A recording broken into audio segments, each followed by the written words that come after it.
Hello everyone and welcome back to Prince Electrical Academy. हमारे पिछले video में हमने ट्रांसफार्मर प्रोटेक्शन सिस्टम को डिटेल में समझा था और आज हम बात करेंगे ट्रांसफार्मर फॉल्ट फाइंडिंग और ट्रबल शूटिंग के बारे में। अगर आप एक मेंटेनेंस इंजीनियर हैं, साइट पर काम करते हैं या किसी इंटरव्यू की तैयारी कर रहे हैं तो यह कंप्लीट गाइड आपके लिए बहुत इम्पोर्टेंट होने वाला है। वीडियो को आखिर तक ज़रूर देखिएगा। चलिए शुरू करते हैं। सबसे पहले समझते हैं कि आखिर ट्रांसफार्मर फॉल्ट क्या होता है। सिंपल वर्ड्स में कहें तो ट्रांसफार्मर के नॉर्मल ऑपरेशन में कोई भी एबनॉर्मल कंडीशन या डिस्टरबेंस आना, जैसे करंट का अचानक बढ़ जाना, वोल्टेज का ड्रॉप होना या इंसुलेशन का डैमेज होना फॉल्ट कहलाता है। अगर इन फॉल्ट्स को सही समय पर डिटेक्ट नहीं किया जाए तो यह पूरे पावर सिस्टम को स्टॉप कर सकते हैं और लाखों का नुकसान कर सकते हैं। जनरली ट्रांसफार्मर फॉल्ट्स को हम दो मेन कैटेगरीज में डिवाइड करते हैं। पहला है इंटरनल फॉल्ट्स और दूसरा है एक्सटर्नल फॉल्ट्स। इंटरनल फॉल्ट्स वो होते हैं जो ट्रांसफार्मर के मेन टैंक के अंदर डेवलप होते हैं, जैसे वाइंडिंग या कोर का डैमेज होना। वहीं एक्सटर्नल फॉल्ट्स टैंक के बाहर सिस्टम की वजह से होते हैं, जैसे ग्रिड में शॉर्ट सर्किट होना, ओवरलोडिंग होना या कूलिंग सिस्टम का फेल होना। चलिए अब बात करते हैं उन 6 सबसे कॉमन फॉल्ट्स की जो साइट पर अक्सर देखने को मिलते हैं। वाइंडिंग फॉल्ट्स यानी टर्न्स के बीच में शॉर्ट सर्किट होना। अर्थ फॉल्ट जब वाइंडिंग बॉडी या कोर से टच हो जाए। ओवर हीटिंग लगातार ओवरलोड की वजह से टेम्परेचर बढ़ना। ऑयल लीकेज गैस्केट्स या वेल्डिंग ज्वाइंट से ऑयल का रिसना। कोर फॉल्ट कोर लेमिनेशन का इंसुलेशन फेल होना। बुशिंग फेल्योर बुशिंग में क्रैक्स आना या फ्लैश ओवर होना। फ्रेंड्स, जब भी कोई फॉल्ट आने वाला होता है तो ट्रांसफार्मर हमें कुछ सिम्टम्स यानी संकेत देता है, जैसे टैंक से बहुत ज़्यादा एबनॉर्मल हमिंग नॉइज़ और वाइब्रेशन आना, ऑयल टेम्परेचर इंडिकेटर और वाइंडिंग टेम्परेचर इंडिकेटर का अचानक बढ़ जाना, सिलिका जेल का कलर ब्लू से पिंक हो जाना या ऑयल लेवल का तेज़ी से ड्रॉप होना। इन सिम्टम्स को कभी भी इग्नोर नहीं करना चाहिए। जब साइट पर ट्रांसफार्मर ट्रिप होता है तो हमें एक proper trouble shooting flow chart follow करना पड़ता है। सबसे पहले सेफ्टी के लोटो लॉकआउट टेकआउट प्रोसीजर फॉलो करें और उसे आइसोलेट करें।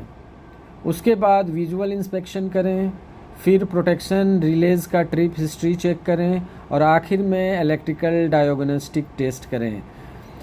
इलेक्ट्रिकल डायग्नोस्टिक टेस्ट करके रूट काउज का पता लगाएं। कभी भी बिना रूट काउज जाने ट्रांसफार्मर को दोबारा चार्ज ना करें। अब बात करते हैं ऑयल लीकेज इंस्पेक्शन की। अगर ट्रांसफार्मर के रेडिएटर वॉल्स या गैसकेट से ऑयल लीक हो रहा है तो तुरंत उस पॉइंट को मार्क करें। ऑयल लीक होने से ना सिर्फ ऑयल लेवल कम होता है बल्कि वहाँ से मॉइस्चर यानी नमी अंदर जा सकती है, जो इंसुलेशन को पूरी तरह डैमेज कर देती है। माइनर लीक्स को गैसकेट टाइटनिंग या सीलेंट से ठीक करें। मेजर लीक्स के लिए शट डाउन ज़रूरी है। अगर ट्रांसफार्मर में ओवरहीटिंग की प्रॉब्लम आ रही है तो सबसे पहले चेक करें कि क्या ट्रांसफार्मर अपनी कैपेसिटी से ज़्यादा ओवरलोड पर चल रहा है। इसके बाद कूलिंग फैंस और रेडिएटर को चेक करें कि क्या वो प्रॉपरली काम कर रहे हैं या उनकी फिन्स ब्लॉक्ड हैं। OTI एंड WTI की सेटिंग्स को वेरीफाई करें ताकि अलार्म और ट्रिपिंग सही टेम्परेचर पर काम कर सके। ट्रांसफार्मर की जान उसका इंसुलेशन होता है। इंसुलेशन फेल्योर को डायग्नोज करने के लिए हम मेगर की मदद से IR इंसुलेशन रेसिस्टेंस टेस्ट करते हैं। हम वाइंडिंग टू वाइंडिंग और वाइंडिंग टू अर्थ का रेजिस्टेंस चेक करते हैं। इसके साथ ही इंसुलेशन ऑयल का ब्रेकडाउन वोल्टेज टेस्ट किया जाता है। अगर BDV वैल्यू 30 kV से कम आ रही है तो ऑयल को तुरंत फिल्ट्रेशन और डिहाइड्रेशन की ज़रूरत है। अगर साइट पर बुचोल्स रिले का अलार्म आता है तो इसका मतलब है कि टैंक के अंदर कोई माइनर फॉल्ट जैसे लोकल ओवरहीटिंग या गैस बबल फॉर्मेशन हो रहा है। ऐसे में हमें तुरंत बुचोल्स रिले के टॉप वाल्व से गैस का सैंपल कलेक्ट करना चाहिए और उसका DGA यानी डिज़ोल्व गैस एनालिसिस करवाना चाहिए। गैस के कलर और कंपोजिशन से हमें अंदर चल रही प्रॉब्लम का सटीक पता चल जाता है। दोस्तों, अगर डिफरेंशियल रिले ट्रिप हो जाए तो समझ लीजिए कि मामला बहुत सीरियस है। यह एक मेजर इंटरनल फॉल्ट का इंडिकेशन है, जैसे फेज़ टू फेज़ या phase to earth short circuit. Differential relay trip होने के बाद आपको बिना सोचे समझे ट्रांसफार्मर को एनर्जाइज नहीं करना है। आपको वाइंडिंग रेजिस्टेंस, टर्न्स रेशियो और मैग्नेटिक बैलेंस टेस्ट करने के बाद ही कोई डिसीज़न लेना है। अर्थ फॉल्ट तब होता है जब वाइंडिंग का लाइव कंडक्टर किसी वजह से ट्रांसफार्मर की मेटेलिक बॉडी या कोर स्ट्रक्चर के कांटेक्ट में आ जाता है। इसे ट्रबल शूट करने के लिए न्यूट्रल करंट को मॉनिटर करें। अगर रिस्ट्रिक्टेड अर्थ फॉल्ट या neutral over current relay operate हुई है तो वाइंडिंग का इंसुलेशन रेजिस्टेंस चेक करें और देखें कि कहीं कोई केबल या बुशिंग ग्राउंड तो नहीं हो रही है। क्या आपका ट्रांसफार्मर बहुत ज़्यादा आवाज़ कर रहा है? एबनॉर्मल नॉइज़ और वाइब्रेशन का मेन रीज़न होता है कि कोर की लूज़ क्लैंपिंग या फिर सिस्टम में ओवर वोल्टेज और हार्मोनिक्स का होना।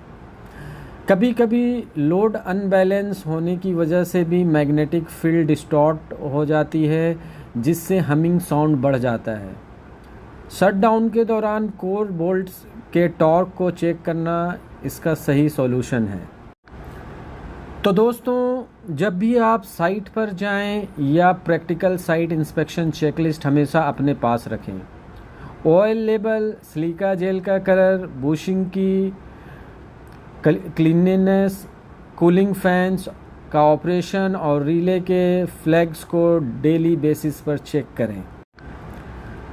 मुझे उम्मीद है कि प्रिंस इलेक्ट्रिकल एकेडमी का यह वीडियो आपके काम आएगा। अगर आपको यह प्रैक्टिकल गाइड पसंद आया तो वीडियो को लाइक करें, अपने दोस्तों के साथ शेयर करें और चैनल को सब्सक्राइब करना बिल्कुल ना भूलें।